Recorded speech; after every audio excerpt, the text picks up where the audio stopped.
The period that goes from 1485 to 1625 represents what we generally call the English Renaissance, what is, in other words, called the Golden Age of the Elizabethan age.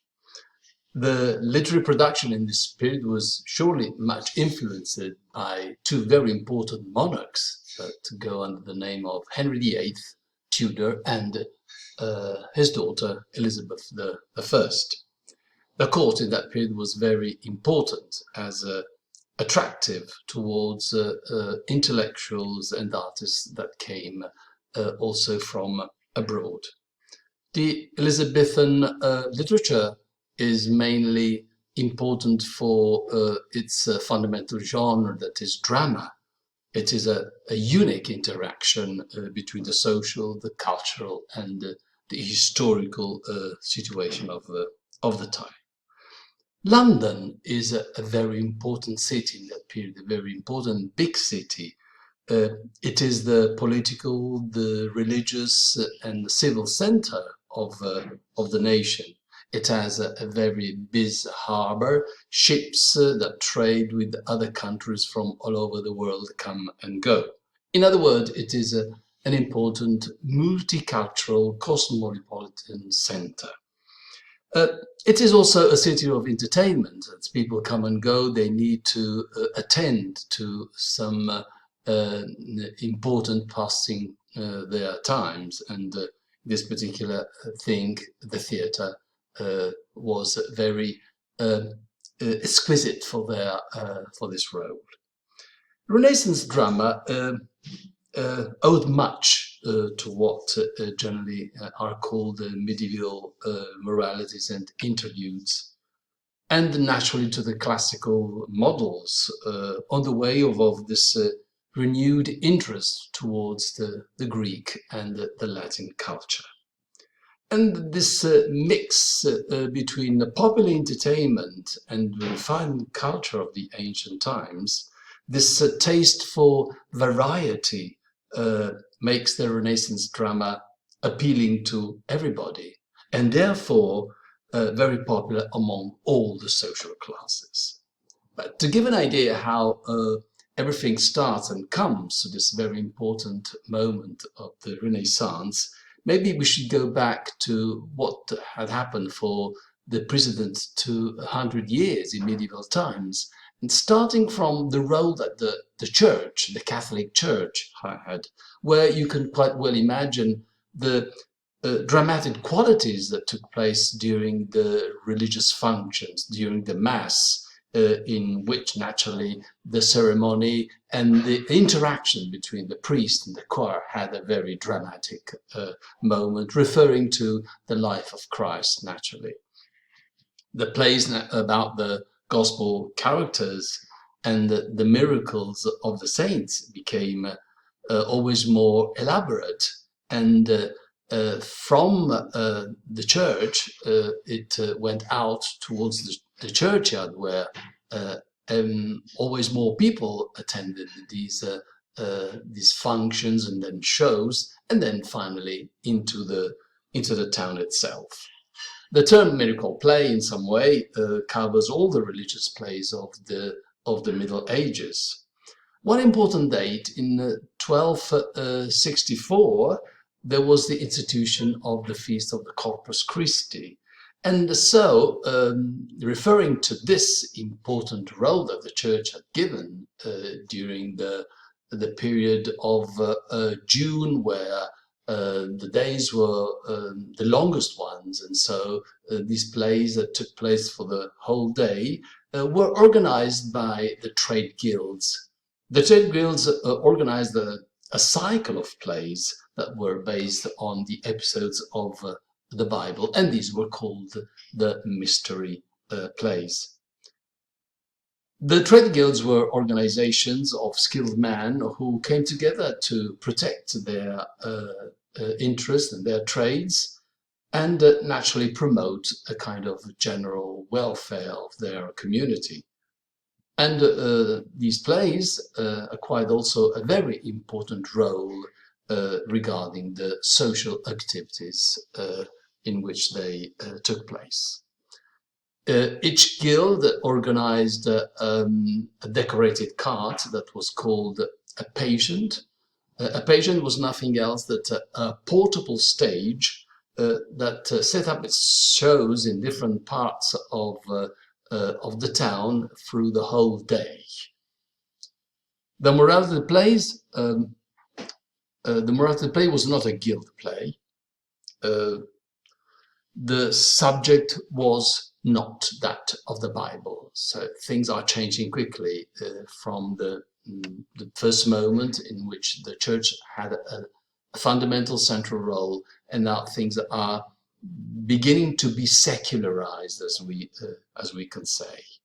These morality plays teach a moral lesson through allegory, by presenting, in other words, abstract ideas as though they were real people. They were performed by a group of players who traveled from town to town, set up their scenes, and then performed for money. The interlude, another form, is a kind of a refined morality play, performed mostly in the castles of the lords and of the rich men. The term itself, interlude, gives us or suggests us the idea that it was something that was performed during a ceremony in between certain occasions. So we can say that what we have said briefly paves the way to what are the important elements that characterize the Elizabethan age. So we have the noble houses that have their groups of interlude players who will become, in a second moment, the Elizabethan companies. We have these wandering players of moralities that playing in the innyards in a first moment, which will be transformed then in permanent theatres. And we have now learned men that are writing dramas, and I'm thinking about the university wits, for example, who are going to lay the foundations for the great playwriters as Christopher Marlowe and William Shakespeare. The first Elizabethan theatre naturally was built in London in 1576, and it was simply called the theatre. And the main protagonist of this first construction is James Burbage. Now, which are the characteristics of the Elizabethan playhouse? It gives us the idea of how they were organized and which were the important elements that took place during this show. Now, the Elizabethan playhouses were open air with no roof on top, so it was a problem when there was bad weather. It was a round structure, and naturally there was a kind of square stage in the pit, okay, with just one side against the wall and the three sides where all the people surrounded it. So all the people surrounded the stage, and there was a very close, important interaction between the people and the actors on the stage. So it was a very intimate show, very intimate kind of professional acting. Now, these groundlings, as the people that were in the pit that surrounded the stage were called, paid just one penny to attend these shows, while the richer people attended on these roofed benches that went around on top, higher in the theatre, and so were able to watch from a better view, as we can say it in this way. Naturally, the shows were most of all in the afternoon, 2 o'clock, for example, in the afternoon, and to publicize this event, they generally issued a flag on top of the theatre, and so people were ready to attend the show. Naturally, this This kind of Elizabethan theatre had no scenery. The taking place in during the daylight, it was a bit problematic to give the idea when the action took place during the night. So few elements characterized to give the audience this idea. For example, a candle lit on the stage should give the idea that that particular moment was taking place during the night. So if the stages are bare, very important element is the role of the imagination in the production of these theatrical representations. Naturally, not only the imagination, but this kind of thing went through the important role of language. So the word acquires a very important role in the Elizabethan theatre. Fundamental because it provided the audience with all the elements that the lack of scenery could not give to the audience. And another important thing to remind ourselves is that the actors were considered in that period as vagabonds, and so it was not easy for them to act in public places. So they were forced to create companies, professional companies in that particular moment, under the protection of lords or of rich people. And this naturally was the first element that led to the creation of professional acting companies. Important also to remember that women were not allowed to act on the stage because it was against the moral, as they say, in that period. And the female parts were acted by male actors.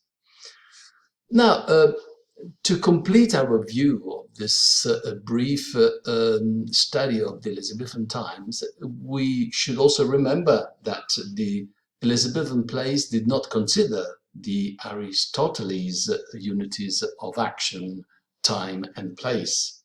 In fact, the playwriters had a free approach towards the poetic composition. The plays, we can say, follow the kind of natural rhythm of life and imagination, and expressed emotions freely and avoided what we could call a rigid kind of categorization.